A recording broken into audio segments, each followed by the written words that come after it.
Assalamualaikum warahmatullahi wabarakatuh.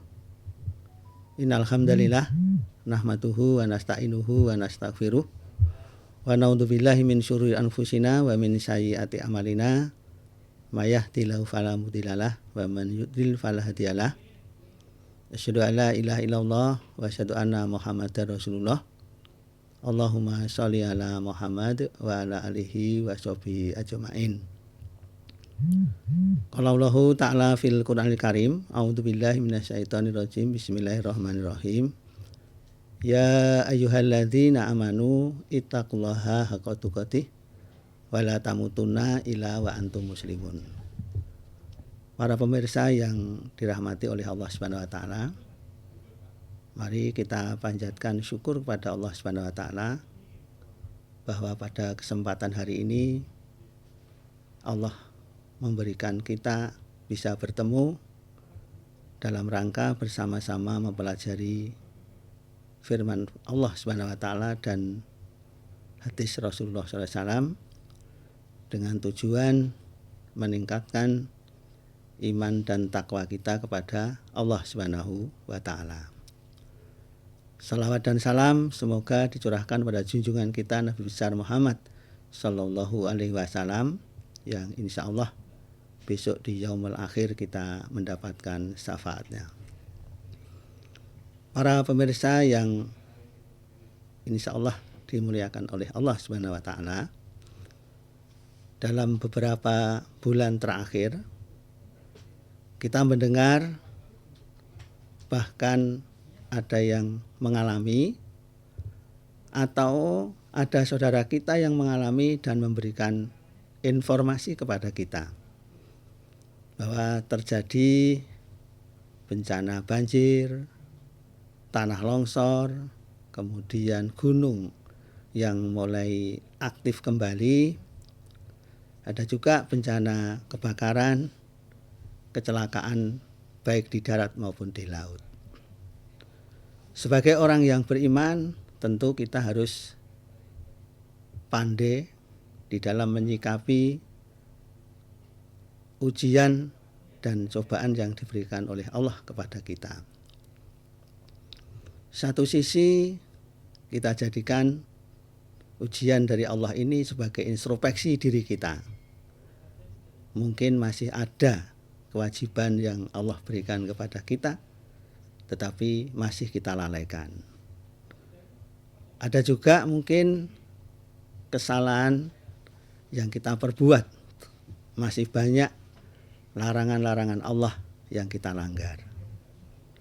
Tentu ini menjadi perhatian kita agar nanti di hari yang akan datang menjadi lebih baik di dalam kita berusaha mendekatkan diri kita kepada Allah Subhanahu wa taala. Para pemirsa yang dirahmati oleh Allah Subhanahu wa taala, di sisi yang lain Allah sudah memberikan peringatan kepada kita bahwa ujian yang diberikan oleh Allah kepada kita itu menjadi pintu bagi kita untuk memasuki surganya Allah Subhanahu wa taala. Seperti yang disampaikan oleh Allah Subhanahu wa taala di dalam surat Al-Baqarah ayat 214. Apakah kamu mengira bahwa kamu akan masuk surga, padahal belum datang kepadamu cobaan seperti yang dialami oleh orang-orang sebelum kamu? Mereka ditimpa kemiskinan, penderitaan dan berbagai macam cobaan, sehingga para rasul dan orang-orang yang bersamanya berkata, kapankah datang pertolongan Allah? Ingatlah bahwa sesungguhnya pertolongan Allah itu amat dekat kepada kita. Surat Al-Baqarah ayat 214. Para pemirsa yang dirahmati oleh Allah Subhanahu wa taala, jadi dalam ayat ini Allah memberikan motivasi kepada kita bahwa dengan ujian dan cobaan inilah Allah akan mengangkat derajat kita, memasukkan kita ke dalam surganya.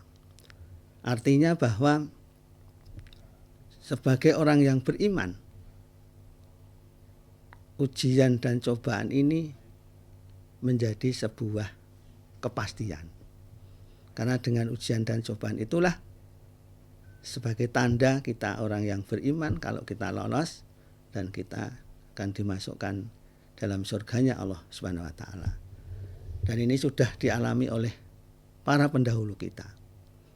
Kalau di dalam ayat tadi disampaikan bahwa Rasul dan orang-orang yang bersamanya sampai berkata bahwa kapan pertolongan Allah itu akan datang. Nah, ini menunjukkan bahwa memang ujian yang dialami betul-betul berat. Tentu berat dan ringannya ujian ini akan sangat tergantung dari atau dengan tingkat keimanan kita kepada Allah Subhanahu wa taala. Semakin tinggi tingkat iman kita, tingkat takwa kita kepada Allah, tentu ujian dan cobaan ini pun akan semakin berat. Dan yang perlu kita ingat bahwa pertolongan Allah itu amat dekat. Para pemirsa yang dirahmati oleh Allah Subhanahu wa taala, Rasulullah SAW bersabda bahwa sesungguhnya seorang hamba jika telah ditentukan untuknya derajat yang tinggi namun amalnya belum cukup untuk mencapainya, maka Allah akan timpakan padanya musibah, baik pada dirinya, pada hartanya, dan pada keluarganya. Kemudian Allah jadikan dia bisa bersabar atas musibah tersebut, sehingga dengan sebab tersebut Allah sampaikan ia pada derajat yang telah Allah tetapkan. Hadis riwayat Abu Daud. Pemirsa yang berbahagia, dari hadis ini jelas bahwa musibah itu bukan hanya untuk menggugurkan dosa. Tidak juga selamanya menunjukkan bahwa pelakunya banyak berbuat dosa. Namun terkadang karena amalnya yang kurang, sementara Allah telah menentukan derajat yang tinggi untuknya, Allah pun terus mengujinya hingga sampai kepada derajat tersebut. Oleh karena itu, kita harus selalu memuji Allah di saat kita menerima ujian dari Allah Subhanahu wa taala. Karena Allah tidak pernah menzalimi hambanya.